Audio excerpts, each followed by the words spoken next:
Duane Allman's death in a high-speed motorbike crash was even worse than people realise.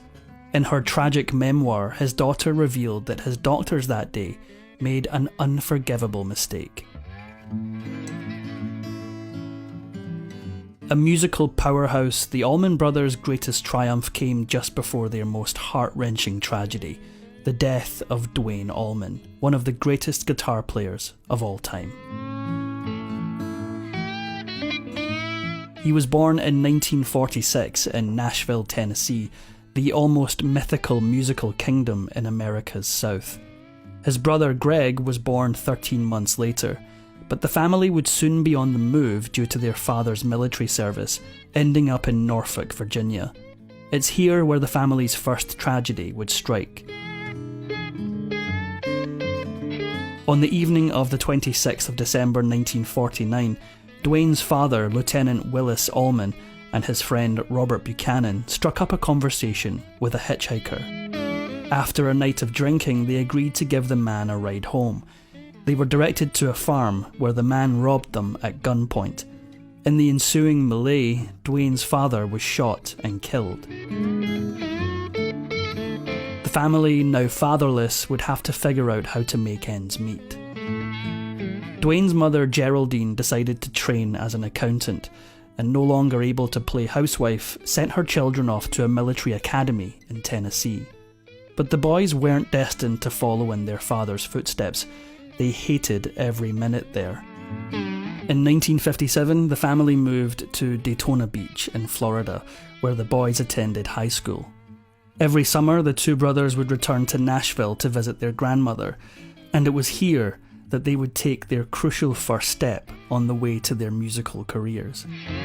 Their grandmother's neighbour started teaching Greg how to play guitar, and in 1960 he saved enough money to buy a Teisco Silvertone, a Japanese-made guitar.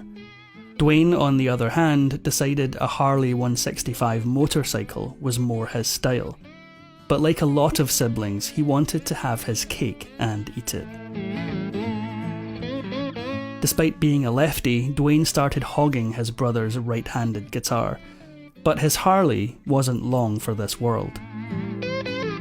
In a chilling precursor of tragedy to come, Duane soon crashed his bike.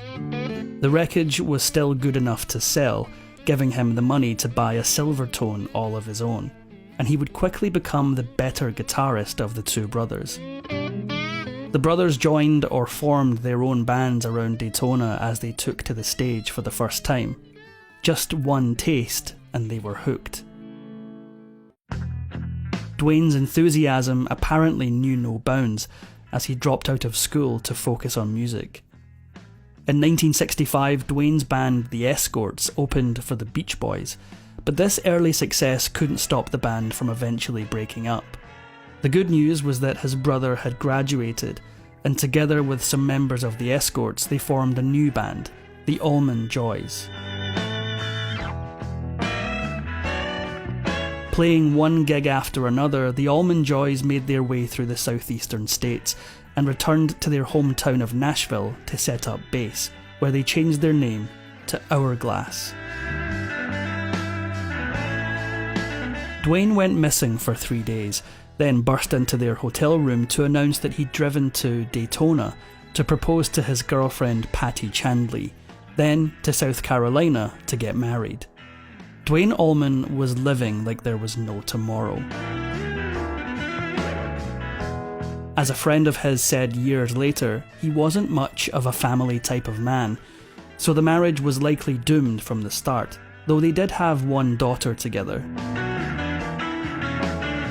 Meanwhile, the band hit the road and made their way to the bright lights of Los Angeles, where they succeeded in signing a contract with Liberty Records and recording 2 albums. But the brothers' vision for their band differed from that of the label. Liberty was trying to sell them as a pop band, but the boys saw themselves as a blues outfit, and they just couldn't bend to fit the record company's ideas. The deal fell apart, and suddenly it was all over for Hourglass. The brothers returned to Florida and recorded some demos with a folk rock band called the 31st of February, whose drummer was Butch Trucks. No one knew it yet, but the Allman Brothers Band was already taking shape. Weeks later, the new Allman Brothers Band, featuring Butch Trucks on drums, was on the road, heading to New York with hopes higher than ever. The band played lots of live gigs and recorded their first album, the Allman Brothers Band. It came out in November 1969, but failed to hit the charts. Disappointed, the group went back to the drawing board. It was no surprise that Duane's marriage was over pretty quickly, and he met his next love interest at a tour stop in St. Louis. Her name was Donna Roosman, and she'd be another of Duane's girlfriends, with history quickly repeating itself. The couple had a child together, another daughter, named Galadriel. Life on the road brought Duane into a world of sin, and he dove right in.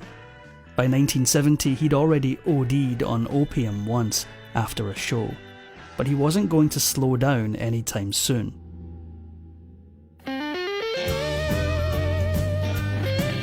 Duane and the band performed an astonishing 300 gigs while on tour in 1970 alone. Along the way, they squeezed in recording sessions for their second album. In May 1970, the band moved into the Big House in Macon, Georgia, along with various family members and friends. Duane would eventually boot his girlfriend Donna out of the Big House along with their young daughter. His latest love was Dixie Lee Meadows, and she seemed to spark something inside him. The only song he ever wrote on his own was Little Martha, and he wrote it for Dixie. The band was on the road so much they rarely had a chance to see the Big House, fame and fortune still eluding them. Released in August 1970, their second album, Idlewild South, managed to sneak into the Billboard charts, but progress seemed slow. Then a famous musician made an offer, and Duane would have to make a difficult choice. The Allman Brothers Band played a Miami concert the same month their second album came out, and Eric Clapton and his bandmates were in the audience. Clapton was in town recording his band's latest album, and he was impressed with Duane. After they got to know each other backstage, Duane joined in the recording sessions for the Dominoes album, Layla and other assorted love songs. Critics and fans think Duane's work on that album was some of his best playing. Clapton was clearly enthralled, so he offered his musical brother a permanent role in his band. Duane clearly enjoyed playing with Clapton and his group. He even appeared on stage with them at least twice, but he never toured with them and he never joined the band as a member.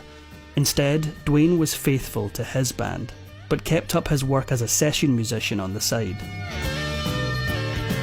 His cover of Hey Jude with Wilson Pickett even hit the charts, so it was no surprise when he headed to New York to work with Aretha Franklin. It was there that a prophecy was made.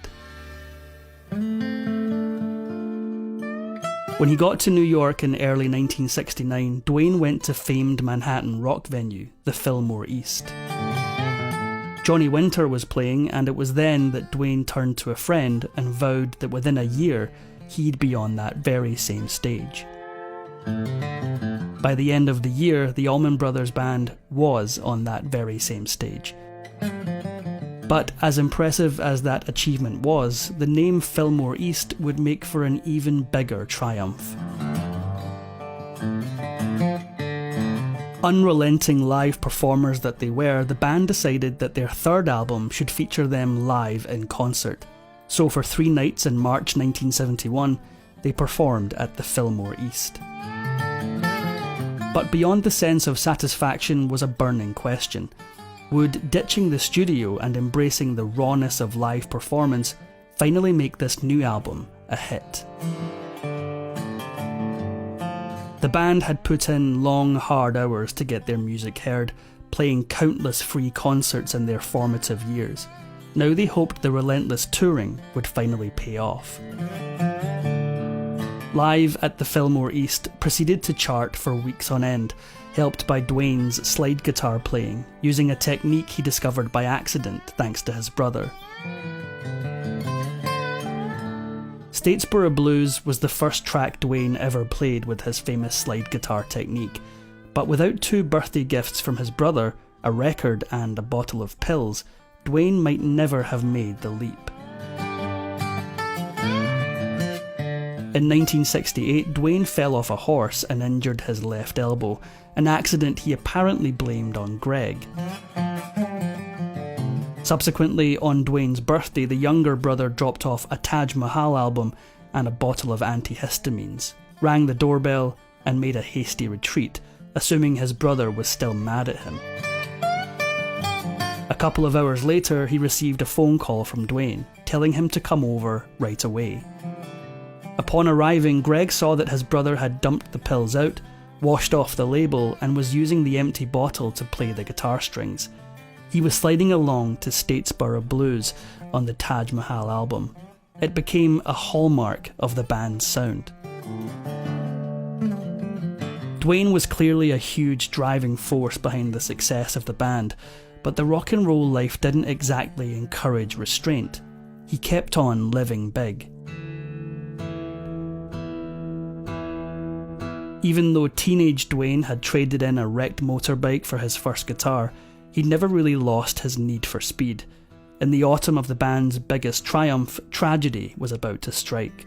But it all started pleasantly enough. Rolling Stone reported that the group had been enjoying their first real vacation in more than 2 years when Duane left a party held at the band's big house in Macon. Linda Oakley, the wife of bassist Berry Oakley, was celebrating her birthday. Duane rode away from the party at 5:45 p.m, saying goodbye to the big house for the last time. It was October 29th, 1971, a day etched in music history. After leaving the party, Duane would shortly be racing down Hillcrest Avenue in the western part of this quaint Georgia city. Soon, a flatbed truck was clearly in view ahead of him, when everything suddenly went horribly wrong. The truck suddenly stopped at the intersection. Duane swerved to avoid a collision, but he hit either the back of the truck or a ball on the truck's crane. He hit the road and his bike landed on top of him, pinning him to the ground as it skidded another 90 feet. When it came to rest, he was miraculously still alive. Duane's girlfriend, Dixie Meadows, along with Berry Oakley's sister, Candy, were taking the same route. They came upon the accident scene and waited in horror for the ambulance. Duane reportedly stopped breathing twice on the way to the hospital and had to be revived each time. In her 2014 book, Please Be With Me, Duane's daughter Galadriel talks of the heartbreak at the hospital. Doctors assured the family that Duane would survive, so as he was wheeled into surgery, hopes were high. But 3 hours later came the horrible news. Duane had suffered a collapsed chest, ruptured coronary artery, and badly damaged liver. As the attending surgeon later stated, any one of these injuries would likely have killed someone, but the combination left little hope. And so, after hours of surgery, Duane Allman was pronounced dead at just 24 years old. Friends, family, and the musical world at large mourned at Duane's funeral service in Macon days later. Record producer Jerry Wexler gave the eulogy, stating that Allman had attained his place among the great blues musicians of the South. After a period of mourning, the band marched on. The now 5 members of the Allman Brothers Band prepared their next album, which featured plenty of guitar work from Duane. He'd recorded Little Martha for Dixie just weeks before he died, but memories weren't enough for Dixie, who sued unsuccessfully to gain control of the estate. Duane's death had hit the group's bass player Berry Oakley particularly badly. Depression was chipping away at him even as he tried to guide the band forward. 1 year and 13 days after Duane had died in a motorbike accident, Oakley smashed his motorbike into a city bus just 3 blocks from where Duane had met his own fate. He was able to walk away from the crash and made his way back to the big house, but he was soon rushed to hospital. His injuries, doctors said, meant death had been inevitable, even if he'd received treatment right away. In tribute to their friendship, Oakley was buried in a plot right next to Duane at Rose Hill Cemetery. The Allman Brothers Band continued on through various incarnations and breakups, but Greg died in 2017, the same year drummer Butch Trucks took his own life.